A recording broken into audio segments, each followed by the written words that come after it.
कि भाजपा टकटकी लगा रही है। और राजनीतिक गलियारों में चर्चाएं हैं। देखिए, राजनीतिक गलियारों में देखिए, जब चुनाव का समय आता है तो चर्चाएं तो होती हैं, और जितने मुंह उतनी बात। और जो यहाँ के लोगों की इच्छा हो और जो जमीन में मजबूत हो और जो इलेक्शन जीत सके, वैसे प्रत्याशी का चयन किया जाएगा। और नहीं, ये आपको किसने बता दिया? इस तरह की अफवाहें नहीं चलानी चाहिए। पैरासूट प्रत्याशी को लेकर के भी कांग्रेस कुछ विचार कर सकती है। मंगलौर और बद्रीनाथ के बाद क्या यहाँ पे हैट्रिक लगेगी? निश्चित रूप से लगेगी और बड़े अंतर के साथ लगेगी। यहाँ का माहौल, भगवान केदारनाथ जी का आशीर्वाद जो है वो कांग्रेस के साथ मुझे प्रतीत हो रहा है। राह कैसी रहने वाली है कांग्रेस की, मुश्किलों भरी या आसान? प्रत्याशियों की संख्या काफी है और ये इस बात का प्रमाण है कि कांग्रेस के पक्ष में पूरे केदारनाथ विधानसभा में एक जबरदस्त माहौल है। कि कांग्रेस पहले ऑब्जर्वर किसी और को बना देती है, उसके बाद उसमें फिर और जुड़ जाते हैं। आपने ये प्रश्न इसलिए किया होगा कि भारतीय जनता पार्टी इस पर चुटकी ले रही है, तो मैं अब जो भाजपाई चेहरों के साथ कांग्रेसियों की मुलाकात चल रही है, कुछ बड़ा उलटफेर होने की संभावना? मेरी उम्मीदवार ज्यादा हो जाते हैं तो संभावना व्यक्त की जाती है गुटबाजी को लेकर के। क्या गुटबाजी को थाम पाएगी कांग्रेस? ये प्रश्न तो बीजेपी के नेताओं से पूछा जाना चाहिए। नमस्कार, मैं हूं सुनीत चौधरी और आप देख रहे हैं पहाड़ी सफरनामा। गणेश गोदियाल जी मेरे साथ इस समय मौजूद हैं और केदारनाथ विधानसभा के अगस्त्यमुनि में इस समय हम हैं। ऑब्जर्वर टीम आज पहुंची है अगस्त्यमुनि में। तमाम जो कांग्रेस के संभावित प्रत्याशी हैं उनसे वार्ता हो रही है, कार्यकर्ताओं से वार्ता हो रही है। गोदियाल साहब, आज पूरी टीम पहुंची हुई है, क्या कुछ अभी तक निकल करके आया है? तमाम लोगों से वार्ता चल रही है। यहाँ पर कई लोगों ने आवेदन किया है कि वो प्रत्याशी के रूप में यहाँ कांग्रेस पार्टी से चुनाव लड़ना चाहते हैं। प्रत्याशियों की संख्या काफी है और ये इस बात का प्रमाण है कि कांग्रेस के पक्ष में पूरे केदारनाथ विधानसभा में एक जबरदस्त माहौल है। और चूंकि संगठन की एक प्रक्रिया है कि हम सभी जो हमारे पास प्रस्ताव आए हैं, सभी जो एप्लीकेंट हैं, उनके नामों पर गंभीरता से सबके नामों पर विचार करते हुए अंतिम रूप में हम एक प्रत्याशी यहाँ तय करें। और चूंकि ये अधिकार संगठन का है, तो हम यहाँ पे जो हमारे पदाधिकारी गण, कार्यकर्ता गण जो बातें कह रहे हैं, हम उन बातों को संकलित करके और पूरी रिपोर्ट संगठन में आगे देंगे और संगठन उस आधार पर निर्णय लेगा। जो भी संगठन निर्णय लेगा, वो सब प्रत्याशियों का ये कहना है कि हम सब मिलकर इस चुनाव को लड़ेंगे। गोदियाल साहब, एक सवाल आम जनता के बीच में तैर रहा है कि कांग्रेस पहले ऑब्जर्वर किसी और को बना देती है, उसके बाद उसमें फिर और जुड़ जाते हैं।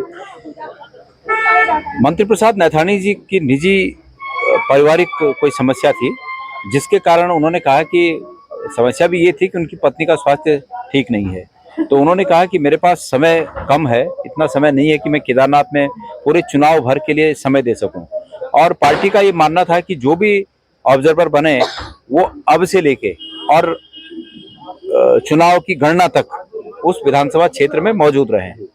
तो चूंकि उनके पास समय की कमी थी, इसलिए ये हुआ कि ठीक है, वो नहीं आ सकते हैं, तो कुछ और लोगों को उसमें ऐड कर दिया गया। तो ये कोई खास बात नहीं है, ये पार्टी की अपनी रणनीति का हिस्सा है। पार्टी अपनी रणनीति के तहत क्या बेहतर हो सकता है, उस अपने पूर्व के आदेश में बदलाव भी करती हैं। तो मैं समझता हूँ कि इस बात से कोई खास बात नहीं होती। अब आपने ये प्रश्न इसलिए किया होगा कि भारतीय जनता पार्टी इस पर चुटकी ले रही है, तो मैं अब उनकी पार्टी में अगर कोई डिसीजन होता है तो उस पर मुझे तो कुछ नहीं कहना होता है, वो उनकी पार्टी का मामला है। हमारी पार्टी ने जो डिसीजन लिया, हमारे संगठन के हिसाब से हमारी बेहतर संभावनाओं को देखते हुए हमने डिसीजन लिया, तो इसमें उनको कहने का कोई राइट नहीं है। फिर भी उनके पास कहने के लिए कुछ नहीं है, इसलिए कुछ ना कुछ कहने के लिए कुछ कहना है, यही उनकी नियति है। अच्छा, भाजपा का ये भी आरोप है कि कांग्रेस के पास चेहरे नहीं हैं, चेहरे की कमी है, तो कहीं ना कहीं कांग्रेस इंतजार कर रही है कि कहां से छिटक करके आ जाए या फिर पैरासूट। क्यों चेहरे नहीं है? ये जितने लोगों ने अप्लाई किया है, क्या ये चेहरे नहीं है? और यही चेहरे थे जिन्होंने लोकसभा के चुनाव में बीजेपी के दांत खट्टे कर दिए इस लोकसभा के चुनाव में। यही तो चेहरे हैं हम लोग। तो रहेगा कि बीजेपी को हमारा कौन सा चेहरा कितना टक्कर दे सकता है, और हमारे सभी चेहरे अपने अपने क्षेत्रों में बीजेपी के दांत खट्टे करने के लिए तैयार बैठे हुए हैं। अच्छा, चेहरा घोषित होने में कांग्रेस पहले बाजी मारेगी या फिर टकटकी? दोनों पार्टियों की अपनी प्रक्रिया है, दोनों पार्टी अपनी प्रक्रिया का पालन करते हुए जो ये कोई बहुत महत्वपूर्ण बात नहीं है कि पहले कौन करता है, ये कोई महत्वपूर्ण बात नहीं है। ऐसा सबकी अपनी प्रक्रिया है, सबके नेताओं का अपना समय है, किस पार्टी के नेताओं को किस दिन इकट्ठा बैठने का समय मिलता है उस पर निर्भर करता है। तो मैं समझता हूँ ये बहुत महत्वपूर्ण नहीं है कि कौन पहले कैंडिडेट डिक्लेयर करता है। अगर मैं चुनावी गलियारों की बात कहूं तो उसमें कुछ तैर रहा है कि कुछ भाजपाई चेहरों के साथ कांग्रेसियों की मुलाकात चल रही है, कुछ बड़ा उलटफेर होने की संभावना है? मेरी जानकारी में नहीं है। जहाँ तक मेरी बात है, मेरी किसी ऐसे बीजेपी के चेहरे से कोई बातचीत या मुलाकात नहीं हुई जिसको कि मैं यहाँ पर उद्धृत कर सकूं। किसी से ऐसी बात नहीं हुई। किसी अन्य नेता की हुई हो तो मेरी जानकारी में नहीं है। बड़े चेहरों को लेकर के भी कयास लगाए जा रहे हैं कि अंतिम समय में बड़े चेहरों को मैदान में उतारा जा सकता है। मेरी जानकारी में ये सब नहीं है, ये संगठन का काम है। संगठन के पदाधिकारी इस बारे में कुछ कह सकते हैं, पर हमें जो काम यहाँ पर दिया गया है हम उस काम को अंजाम दे रहे हैं। हमारे जैसे वो होता है ना कि घोड़े के आंखों की दोनों तरफ पट्टी बांधी जाती है, वो बांधा जाता है ना कि इसी दिशा में देख रहे हैं। तो फिलहाल हम इसी दिशा में देख रहे हैं कि केदारनाथ में किस प्रकार से पार्टी चुनाव जीत सकती है, और उस संभावित दावेदारों में जो वर्तमान में आप परिप्रेक्ष्य में देख रहे हैं यही हमारे टारगेट पे हैं कि इनमें से कौन सबसे बेस्ट हो सकता है। अच्छा, संभावित दावेदार हों या फिर जिन कार्यकर्ताओं से आज मुलाकात हुई हो, किस तरीके का माहौल उनमें दिख रहा है? हताशा का है या फिर उत्साह का है? ये तो आपको जज करना चाहिए कि क्या माहौल है। इतने लोग एक साथ बढ़ चढ़कर पार्टी के प्लेटफॉर्म पर आकर दावेदारी दिखा रहे हैं, तो मैं समझता हूँ ये तो उल्लास का माहौल है। मैं ये समझता हूँ कि केदारनाथ विधानसभा के चुनाव की प्रतीक्षा पिछले 3-4 महीने में जब से ये सीट रिक्त हुई है, सब लोग इस रूप में कर रहे हैं कि केदारनाथ विधानसभा का चुनाव एक कांग्रेस पार्टी के लिए उत्सव का चुनाव होगा। जिस प्रकार से भोजन में जब तक नमक न पड़े तब तक वो स्वादहीन होता है, तो वो नमक बद्रीनाथ विधानसभा के रिजल्ट से हमारे भोजन में पड़ा, वो स्वाद युक्त हुआ। और अब छौंका केदारनाथ के रिजल्ट से उसमें छौंका लगेगा और वो उम्दा भोजन बनेगा। छौंके से पहले तो हरियाणा का जो महक है वो क्या यहाँ दिखेगी? निश्चित रूप में हरियाणा का रिजल्ट अनपेक्षित रहा, हमने ऐसी अपेक्षा नहीं की थी, लेकिन जो आया है उसको स्वीकार कर रहे हैं। कहाँ कमी रह गई उसको पार्टी स्तर पर उस पर मंथन होगा, लेकिन हम फिर भी हरियाणा क्यों देखें, हम बगल में बद्रीनाथ क्यों नहीं देखें? तो बद्रीनाथ हमें ऊर्जा देता है। बद्रीनाथ के विधानसभा चुनाव का रिजल्ट हम कांग्रेसियों के लिए संजीवनी है, हम उस संजीवनी का उपयोग करके केदारनाथ जीतने में लगे हुए हैं। तो हम हरियाणा नहीं देख रहे हैं, हम बद्रीनाथ देख रहे हैं। गोजाल जी, जब उम्मीदवार ज्यादा हो जाते हैं तो संभावना व्यक्त की जाती है गुटबाजी को लेकर के, क्या गुटबाजी को थाम पाएगी कांग्रेस? ये प्रश्न तो बीजेपी के नेताओं से पूछा जाना चाहिए, क्योंकि आजकल उनके बारे में ज्यादा ये चर्चाएं हैं कि हमारे यहाँ तो जो भी लोग ये दावेदार हैं, ये अभी हमने सबसे बात की, सबने यही कहा कि हम दावेदार हैं, लेकिन इसका अर्थ ये नहीं है कि हम ही दावेदार हैं। जिसको पार्टी टिकट देगी हम सब उसके साथ हैं, पार्टी के साथ हैं। लेकिन जिस प्रकार की खबरें भारतीय जनता पार्टी के कैंप से आ रही हैं, वो भारतीय जनता पार्टी को इसमें चिंता करनी चाहिए और आपका ये प्रश्न उनकी तरफ होना चाहिए। इसीलिए मैंने शुरू में कहा था कि सेंधमारी वाले जो सीन है वो तमाम जगहों कांग्रेस का कल्चर ही नहीं है ये। और मैं ये समझता हूँ कि मैं ये मानता हूँ निजी रूप में, हालांकि ये प्रश्न भी आपका पार्टी के संगठन के हमारे जो जवाबदेह लोग हैं उनसे होना चाहिए, पर फिर भी मेरा ये अपना मानना है कि हमें पार्टी के जो वर्तमान में हमारे कार्यकर्ता हैं उन्हीं में से ये संभावना टटोलनी चाहिए। बद्रीनाथ के विधायक और आज की ऑब्जर्विंग कमेटी के मेंबर बुटोला जी मेरे साथ इस समय मौजूद हैं। बुटोला साहब, क्या कुछ चल रहा है? रायशुमारी आज है। देखिए, केदारनाथ उपचुनाव को लेकर के केदारनाथ के जितने भी हमारी पार्टी के पदाधिकारी हैं, जितने हमारे पूरे संगठन के लोग हैं, उनको बुलाया गया, उनकी राय शुमारी ली जा रही है कि भाई कौन सा बेहतर प्रत्याशी हो सकता है जो केदारनाथ विधानसभा को जीत सकता है। उसको लेके तमाम लोगों की राय ली जा रही है। जिस तरीके से हमने बद्रीनाथ का उपचुनाव देखा है, क्या वही स्ट्रेटेजी यहाँ अपनाई जा रही है या कुछ रणनीति अलग से तैयार की जा रही है? हर चुनाव की अलग अलग रणनीति होती है और केदारनाथ में हम और बेहतर रणनीति के साथ चुनाव लड़ेंगे और बेहतर तरीके से और ज़्यादा मतों से जीतेंगे। जब सवाल ये भी उठ रहे हैं, अभी हम तमाम लोगों से बातचीत कर रहे थे कि ऑब्जर्वर यहाँ पे जो रायशुमारी चल रही है, रायशुमारी के नाम पे सिर्फ और सिर्फ लॉबिंग की जा रही है। नहीं, ये आपको किसने बता दिया?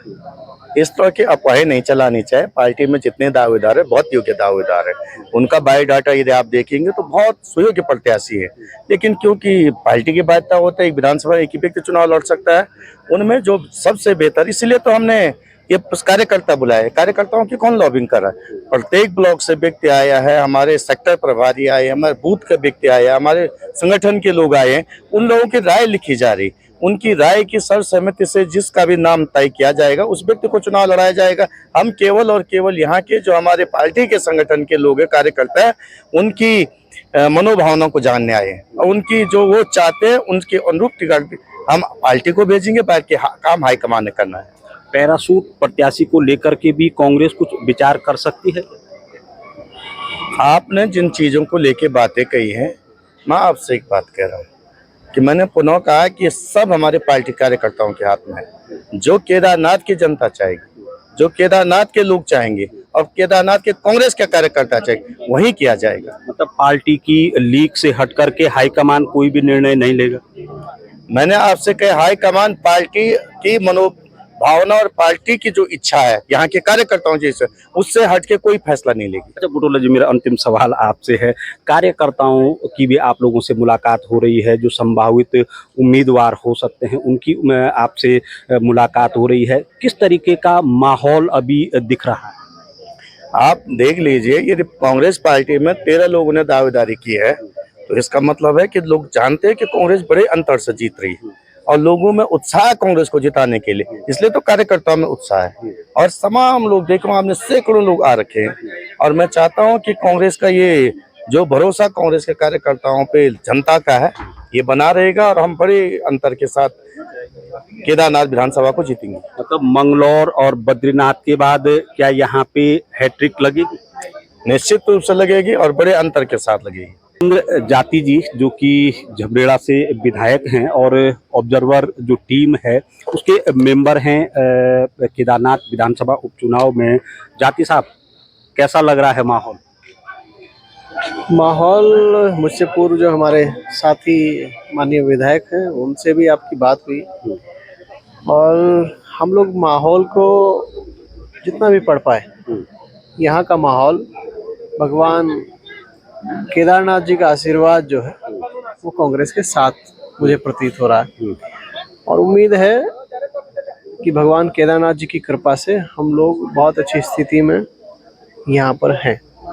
कार्यकर्ताओं में किस तरीके का उत्साह आपको देखने को मिल रहा है? क्योंकि पूर्व में जिस तरीके से मंगलौर कांग्रेस जीती है, बद्रीनाथ कांग्रेस जीती है, मगर एक छोटा सा ब्रेक हरियाणा ने दिया है। देखिए, यहाँ कार्यकर्ताओं में मैंने देखा बहुत उत्साह है। काफ़ी कार्यकर्ता हम लोगों से मिलने के लिए आए, अपने सुझाव देने के लिए आए और जैसा आपने मंगलौर चुनाव का भी जिक्र किया तो मंगलौर चुनाव में काजी निजामुद्दीन साहब जीते। सरकार ने अपनी पूरी ताकत वहाँ झोंकी, संविधान के विरुद्ध कृत्य करने के बावजूद भी वहाँ उनको जीत हासिल नहीं हो सके, क्योंकि जनता का जो मन होता है उसको आप बदल नहीं सकते। मंगलौर चुनाव में तो मैं बहुत नज़दीकी से काजी साहब हम साथ मिल करके उसको ऑपरेट कर रहे थे, तो जैसे धन बल सत्ता का दुरुपयोग सरकार ने वहाँ किया और संविधान का परिहास जैसे वहाँ पर उड़ाया गया, मखौल उड़ाया गया, तो मैं देखता हूँ जब जनता का मन होता है तो वो किसी लालच में नहीं आती। अभी माननीय मुख्यमंत्री जी ने बहुत सारी घोषणाएं यहाँ पर कर दी। अगर माननीय मुख्यमंत्री जी को घोषणाएं यहाँ पर करनी थी तो जो हमारी दिवंगत जो हमारे सदन में साथी थी यहाँ के विधायक जी शैला रानी रावत जी, तो उनके समय में करते हैं। क्षेत्र को सौगात ही अगर देनी थी तो तमाम सौगात वो क्षेत्र को देते हैं, लेकिन ऐसा नहीं है। चुनावी लालच के स्वरूप वो घोषणाएं कर रहे हैं। ये जो जनता है, आम जन जो है, ये सब जानता है और कैसे प्रतिक्रिया देनी है, कैसे क्या करना है, ये सब आम जन को पता है। तो यहाँ पर जैसे आपने यात्रा जो हमारी चली, यात्रा का प्रभाव आम जन के जीवन से सीधा जुड़ा है, लेकिन कितनी अव्यवस्था अब की बार यात्रा में हुई। पहाड़ के पर्वतीय जितने भी हमारे साथी हैं जो यात्रा से, रोजगार से या फिर भावनाओं से जुड़े हैं, सबको बहुत भारी नुकसान अब की बार हुआ। तो ये सब संज्ञान आम जन के बीच है, संदेश आम जन के बीच है कि सरकार आम जन की सुध नहीं ले रही है, सरकार को आम जन से कोई सरोकार नहीं है। इन सबके परिप्रेक्ष्य में मैं देख रहा हूँ आम जनता का जो मन है वो कांग्रेस के साथ है। तो राह कैसी रहने वाली है कांग्रेस की, मुश्किलों भरी या आसान? देखिए, जब हम लोग किसी राह पर चलते हैं, हम लोग संघर्षशील लोग हैं, तो राह मुश्किल हो या आसान हो, बाबा केदार के आशीर्वाद से हम मंजिल तक अवश्य पहुंचेंगे।